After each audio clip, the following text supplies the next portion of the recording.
Hey guys, what's going on? Welcome back to another episode of The Modern Investor. I thought I would try something a little different this time. I've actually tried this before on one of my other channels and people kind of liked it. So let me know if you like just the audio file or exactly what I'm doing. It's kind of like a podcast, but it's not really a podcast because it won't be loaded to iTunes. But I thought this could be another way. There's sometimes, if it's too late, like I said before in my other videos, I film with natural light. So if it's like 10 o'clock at night, I'm not going to really be able to make a video. So I thought this is another way that I could, connect with you guys and talk and, do things like that.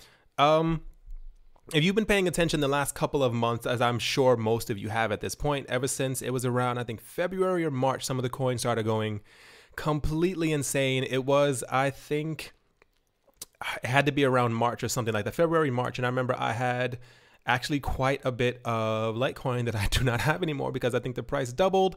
I was kind of annoyed that the price had stayed the same for around 2 or 3 years. It was just floating sideways completely. And then I ended up selling it off, and then all the coins started completely going crazy. As we have seen, you've seen the prices. I don't know if you guys use coinmarketcap.com. This is what I use for my daily prices. And I think it's a fairly popular website at this point. So this is what a lot of people use. But if you also paid attention to the news, there's like tons of, I think it's just really funny that, 2, 3, 4 years ago, every time that somebody mentioned Bitcoin, somebody said the word Litecoin, and this is even before Ethereum and Ripple got started. It was constantly, they were always talking about Cryptsy and Mt. Gox, and they were talking about how negative things are. This is so bad, and people should really watch where they put their money. But now every single time, every single time, whether it's on CNN, on BBC, on I can't even think of other outlets, New York Times, so many other places, when they talk about cryptocurrencies, it's in this like amazing wow. If you haven't jumped on this yet, you should really jump on it. And it's kind of like, why are they suddenly talking so, why are these things so great? And then you realize it's because the people who own the companies, who own the news stations, are buying millions of these things at the exact same time. I just read an article about this guy, some billionaire, I can't remember his name. He was mining Bitcoin exclusively all last year, and he was reporting his profits and stuff like that, kind of showing off, if you will, because, you don't mine Bitcoin and then kind of not show off, especially at the amount that he was doing. He was mining around, I think, 90 Bitcoin a month, which was absolutely insane.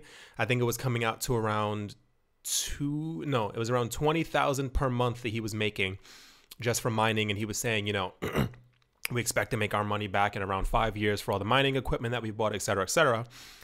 Fast forward to now, and the price has multiplied about 10 times from where he started, and it essentially comes out that he was making around 200,000 a day if you put it at current prices. So he said that he is pretty much almost done with Bitcoin, and he will focus almost exclusively on Ethereum. And then you kind of sit there and wonder, what could this billionaire, want with Ethereum? It's clear that he has a stake in it in some sort of way. He plans on profiting, and that's just how things are. Along in this same exact topic, I was reading something online which I found, not scary. If you've watched any videos or movies from the 1995 to, let's say, around 2015, especially as computers became big and viruses were kind of like a thing and everybody was kind of losing their minds and Y2K was floating around. Apparently, in 2016 alone, the FBI received around 2,600 ransomware complaints.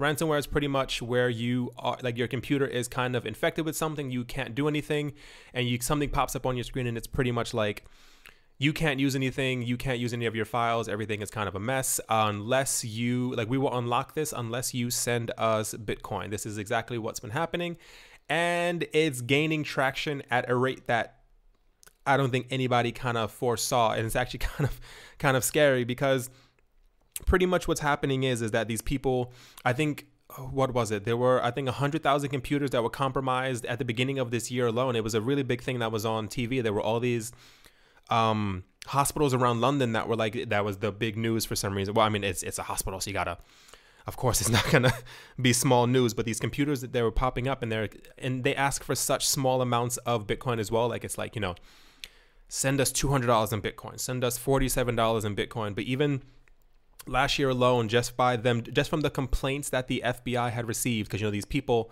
And the ransomware will tell you exactly how to, this is the crazy part. It will tell you exactly how to download a Bitcoin wallet, where to get Bitcoin from, and then how to send it to them. That is like the biggest slap in the face in the entire world if you think about it. It's like someone holding you up at gunpoint and you're like, I don't have any cash on me. And they're like, well, there's an ATM about 2.5 blocks away. I'll walk you there. And like they kind of, almost carry you to get there. Just from this stuff, the complaints that the FBI received, it totaled around $2.4 million, which is absolutely staggering. And it kind of makes you wonder, like, what is really safe anymore when you think about security and stuff like that, and you think of how things were even 50 years ago with bank accounts and stuff like that. People were able to forge checks, and people were able to steal credit cards numbers and stuff like that. And we're in 2017 now, and then you have the situation where people can kind of infect your computer with these things, and they're not even begging you for the money. They're like, you cannot use your computer anymore unless you pay us, $200 in Bitcoin. And then what are you going to do? All your files are on there, all these other things that are really important to you. It's just, this is another thing that has caused a lot of countries to consider banning Bitcoin or digital currencies in general. And I'm not going to say that they're already corrupt countries, because I don't live in most of these places and I have never been to them.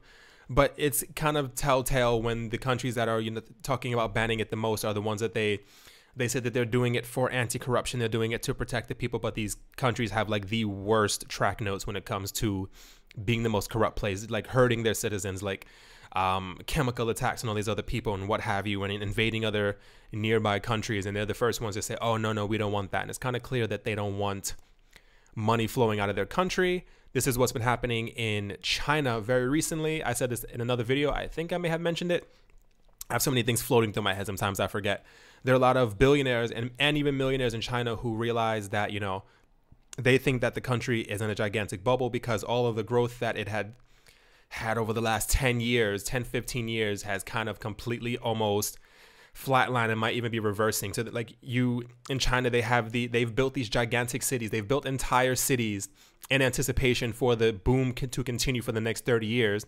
And now they have these cities where millions of people can live, and they're just kind of sitting empty. So a lot of people, what they're doing is they are finding ways to put millions and millions of dollars into Bitcoin or into art and into other things. And they're simply getting onto a plane with a laptop, or they're just kind of transferring it through other, means and stuff like that. And they go to the new country that they want to live in. And then they take out this money, and then they're, just as rich as they were before. I don't think a ban is possible. I think cryptocurrencies have actually been banned in a couple South American countries, and I don't think it's been banned anywhere in the Middle East yet.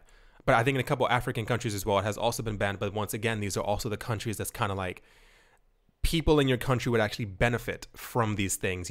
There's so many people who are unbanked in the world right now. There are literally billions with a B of people who are completely unbanked, and they just simply have no access to money in any way. And it kind of makes you wonder, like, how much better would the lives of these people be if you had given them the chance to, pull their money together and invest in Ripple and January, or like Ethereum. And it's kind of sad, and you see like where the corruption comes in. But yeah, the fact that this ransomware stuff is kind of even going overboard. I was watching a documentary. I watch a lot of documentaries, so you'll hear me say that exact phrase a lot. And it was talking about like cybersecurity and stuff like that. And it was pertaining to how Israel is pretty much like the number one when it comes to cybersecurity. And there was a guy, he was showing exactly what he can do just with his laptop alone. He was talking about how so many cars that are being made now, they run on computers pretty much, like they are linked to Wi-Fi and all this other stuff. And they say that a lot of them that are being made are encrypted. And he had his laptop alone. He had a program, and he started, doing things. He was controlling the window. He was controlling the steering wheel at one point, and then completely shut the car off. And it's like, if he can do this and the car's on the road, what happens to the person who's inside of it? And as these cyber attacks continue, how many more people will be hit by this? They estimate that, I think, I'm not sure if this is the world, because I don't know how they would have compiled this exact number together, but I'm pretty sure it's a world number. It's pretty large. 300,000 is the amount of cyber attacks that were performed with ransomware to get back Bitcoin and stuff like that. And they believe that the total estimate of all the damages came out to $1.3 billion. So this comes down to people who have, I'm not telling you to do this in any way, shape, or form. Please don't. People who learned how to code, who sat at home, and they created a program that devastated the lives of hundreds of thousands of people simply because they were asking them to, you know, give me Bitcoin or you get nothing back. It's actually kind of scary. Like I said, we are in 2017 at the moment, and you have to wonder how much further this will actually go, especially as coins increase in price. This is part of the reason why it happened in the first place, because, you know, Bitcoin, when it was around 1200 as well, I remember there were a lot of things happening as well. This is when a lot of like the hacks were happening on these exchanges, and people were losing tons of money, and people were kind of losing their minds. It fell down to around 300. And people kind of, you know, like simmered away from it. Like there was almost nothing in the news about it. There will always be complaints about people getting their stuff stolen. But when the price went up by 10 times and all these other coins went up, these attacks started hitting even more because, I mean, realistically, you have to think about it. If you, I don't want to say like evil genius. I don't think these people are like sitting in like dark castles with like clouds above them. But, you know, you have to think realistically. If these people come from countries where they don't have a lot of resources and stuff like that, and they have the opportunity to make $1 million a day to help them, their family, and their community to live a better life, you better believe these people are going to do it. Like, there's nothing that says that these people won't do it. That's just kind of my view on it. Yeah. Right. So guys, tell me if you liked this style. I think I will, because this allows me to be able to upload more, because even here it is now pretty dark outside. So it's either, I have like a light for the camera as well. So it's, but it's not that good. So it'll be like this grainy image of me, talking, or yeah, just like an audio thing. You can listen to it in your car. You can listen to it as you walk down the street. Could be convenient. Yeah, guys, as always, please make sure to like and subscribe for future videos. Tell me down in the comment section below if you have been hit by this, if you know someone who has been hit by this, because this is absolutely terrifying, and I'm actually worried all the time when I sit here on my computer, probably more than I should be, I hope, of getting one of these things. And I have a feeling that it's bound to happen to everyone at some point. Within the next 20 years, as more people get into coding and stuff like that, and people are making millions a day. There's so many millionaires have been made since January between Bitcoin, Ether, and Ripple. And these people didn't even put a lot of money into the system. They put, you know, maybe $10,000, $15,000, $20,000, which is, you know, okay, that's a lot of money. But you understand what I'm saying? Like it took minimal effort. You put in 10,000 and get $1 million out of it. Who wouldn't want to do that? Right. All right. So you guys are awesome. I hope you all enjoyed. I hope you guys have a great day, and it is possibly sunny wherever you are. And yeah, I'll talk to you guys soon.